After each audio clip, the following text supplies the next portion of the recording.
टिहरी लोकसभा से निर्दलीय प्रत्याशी ने विकास नगर क्षेत्र में किया रोड शो और किया जनसभा को संबोधित। विकास नगर में बेरोजगार संघ के अध्यक्ष बॉबी पवार, जो कि टिहरी लोकसभा से निर्दलीय चुनाव लड़ रहे हैं, उनके द्वारा एक bike rally Dehradun parade ground से शुरू होकर विकास नगर पहुंची। वहीं उनकी बाइक रैली में हजारों की संख्या में उनके समर्थक उनके साथ चलते हुए दिखाई दिए। आपको बता दें कि वहीं उनकी बाइक रैली में हजारों की संख्या में उनके समर्थक उनके साथ चलते हुए दिखाई दिए। आपको बता दें कि उनके द्वारा एक जनसभा विकास नगर के डाक पत्थर रोड पर एक ग्राउंड में की गई, जिसमें कि वह भाजपा सरकार पर जमकर बरसे। वहीं उन्होंने टिहरी लोकसभा के लोगों से उनके पक्ष में वोट करने की अपील की। वहीं उन्होंने कहा कि 19 अप्रैल को होने वाले लोकसभा चुनाव में उनके पक्ष में वोट करें। वहीं आइए जानते हैं क्या कहना है टिहरी लोकसभा के निर्दलीय प्रत्याशी बॉबी पवार का और अन्य लोगों का। विकास नगर से देवेंद्र राय की ब्यूरो रिपोर्ट। ये कहना है कि ओनली बॉबी पवार जीतेगा, ठीक है, जीतेगा भाई, जीतेगा, बॉबी पवार जीतेगा। हमें बॉबी जैसे नेता की जरूरत है। तो क्या जो राष्ट्रीय दल है उसे टक्कर ले पाएगी?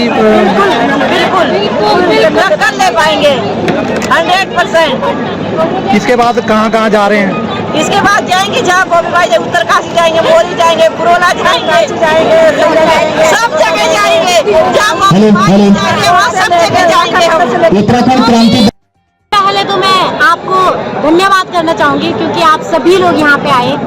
तो जैसा कि आप सभी भी देख रहे होंगे बॉबी भाई की लहर कैसी आप देख रहे होंगे हर जगह, उत्तरकाशी सोशल मीडिया के थ्रू आप सभी लोग देख रहे होंगे। तो मेरे हिसाब से ये लगता है कि इस बार बॉबी भाई की सीट पक्की है। तो मैं सभी से भी ये रिक्वेस्ट करना चाहूँगी जितने भी है कि उन्हें वोट दे बॉबी भाई को और इस बार विजयी बनाए। धन्यवाद। मैं एक चीज़ जो देख रहा हूँ, जो मुख्य लड़ाई है वो सभी जान रहे हैं, सभी बोल रहे हैं कि ये तीन जो मुख्य दो राजनीतिक दल और जो निर्दलीय प्रत्याशी हैं उनके बीच में लड़ाई है। ये तो प्रत्येक व्यक्ति बोल रहा है। अब मेरा मानना है कि अगर तीनों प्रत्याशियों का अगर आप सही रूप से आकलन करें तो दो प्रत्याशी ऐसे हैं जिनको मेरी तरह तैयारी करनी चाहिए। 1% भागीरथी की जो बूंद होती है वो ताज़ी होती है, जो फ्रेश होती है, उसी को बिस्लेरी की बोतल में भरा जाता है, उसी को शुद्ध माना जाता है। और जो बाद का होता है वो मैला कुचला होता है, जो आगे दिखता है। मैं ये नहीं कह रहा कि उन्होंने उनकी सेवाएं नहीं हो, बड़े उन्होंने अपना समय दिया, देश की सेवा की, संसद के भीतर सेवा की। लेकिन इस समय एक नए युवा जिसके आगे 40 साल का समय है, उसके हाथ में चाबी दी जानी चाहिए, जो भारत की सेवा कर सकता है, समाज की सेवा कर सकता है। या फिर उस व्यक्ति को जिनका अभी 1% की ओर जिनको जाना चाहिए था उनको दिया जाना चाहिए। आप दोनों प्रत्याशियों को देखिए, कांग्रेस और भारतीय जनता पार्टी, उनको 2 आदमी गाड़ी से उतारने के लिए और अपने ग्राउंड फ्लोर से छत पे ले जाने के लिए 2 आदमी चाहिए। जो विषम परिस्थितियां हैं जिस तरह की टिहरी की है, यमुनोत्री गंगोत्री घाटी की जो है, आप खैट पर्वत की घाटी देख लीजिए, घनसाली प्रतापनगर देख लीजिए, क्या संभव है कि ये 2 प्रत्याशी जो राष्ट्रीय राजनीति के हैं ये सेवा कर पाएंगे? मुझे लगता है कि बॉबी इसके लिए सबसे बेहतर उम्मीदवार है। शैक्षणिक दृष्टि से देख लीजिए, ईमानदारी, संघर्ष की दृष्टि से देखिए, एक ऐसा युवा जिसने 100 लोगों को अपने सहयोगियों के साथ संघर्ष करते हुए जेलों की जगह दिखला दी, जो अन्यथा जो अभिभावक गण थे उनको 27 लाख रुपए जमा करने होते अपने बच्चे को नौकरी दिलाने के लिए, आज कंपटीशन फेयर होने जा रहा है। तो ये जो स्थितियां जो पैदा की हैं, उसके लिए इस युवा को पारितोषिक मिलना चाहिए, संसद की चाबी मिलनी चाहिए, संसद के भीतर जाएगी, देश के लिए बहुत बड़ा परिवर्तनगामी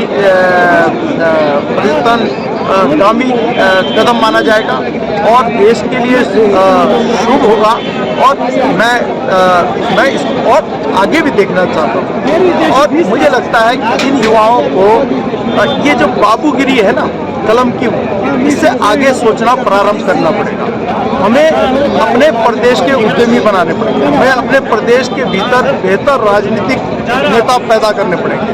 हमें अपने प्रदेश के भीतर ऐसी व्यवस्थाएं पैदा करनी पड़ेगी कि आर्थिकी के लिए बार बार किसी के सामने सर न झुकाना पड़े, बार बार नीचा न देखना पड़े।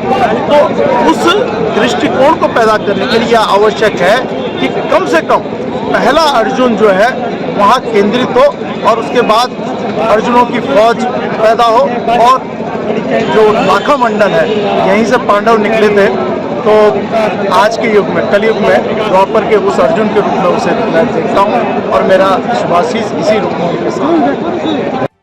जिस प्रकार से हम मुद्दों की राजनीति कर रहे हैं, जिस प्रकार से लंबे समय से सड़कों पर हम संघर्ष कर रहे हैं, आज बड़ी खुशी हुई कि जिस समाज के लिए ये लड़ाई लड़ी जा रही है, आज वो समाज हमारे साथ खड़ा है, आज वो युवा खड़ा है, आज मातृशक्ति खड़ी है, आज अभिभावकगण खड़ा है।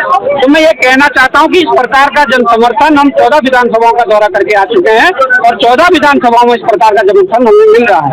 आपने कहा है कि बिल्कुल जो पूर्व सैनिक हैं, उन लोगों ने जिस प्रकार से समर्थन दिया, जिस प्रकार से अभिभावक के रूप में हमारे लिए काम कर रहे हैं, तो कहीं ना कहीं खुशी है कि जो सैनिक आज तक भाजपा का कैडर वोट हुआ करता था, वो अगर हमें आशीर्वाद देने हमारे साथ आया है, कहीं ना कहीं हमारी मजबूती उसमें बढ़ी है। कहीं ना कि जनता के दम पर लड़ रहे हैं और बॉबी पवार चुनाव नहीं लड़ रहे हैं। सबसे बड़ी बात है कि जनता चुनाव लड़ रही है और जनता जब जब चुनाव लड़ी है तब जब जनता की जीत हुई, आप इतिहास उठाकर देख लीजिए।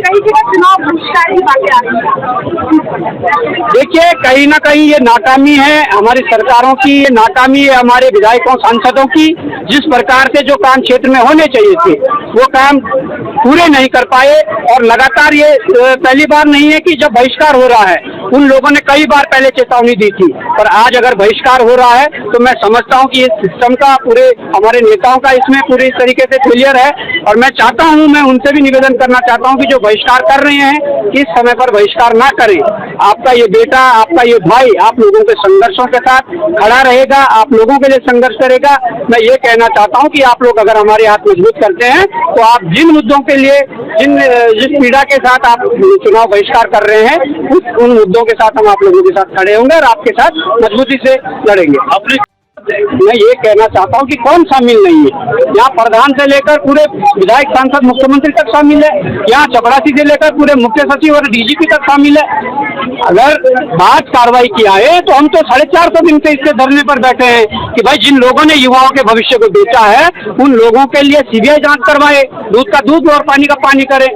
दाल में बहुत दाल है, दाल पूरी काली है। इसलिए मैं कह रहा हूँ कि सरकार ना तो सीबीआई जांच करवा रही है, ना युवाओं की मांग मान रही है।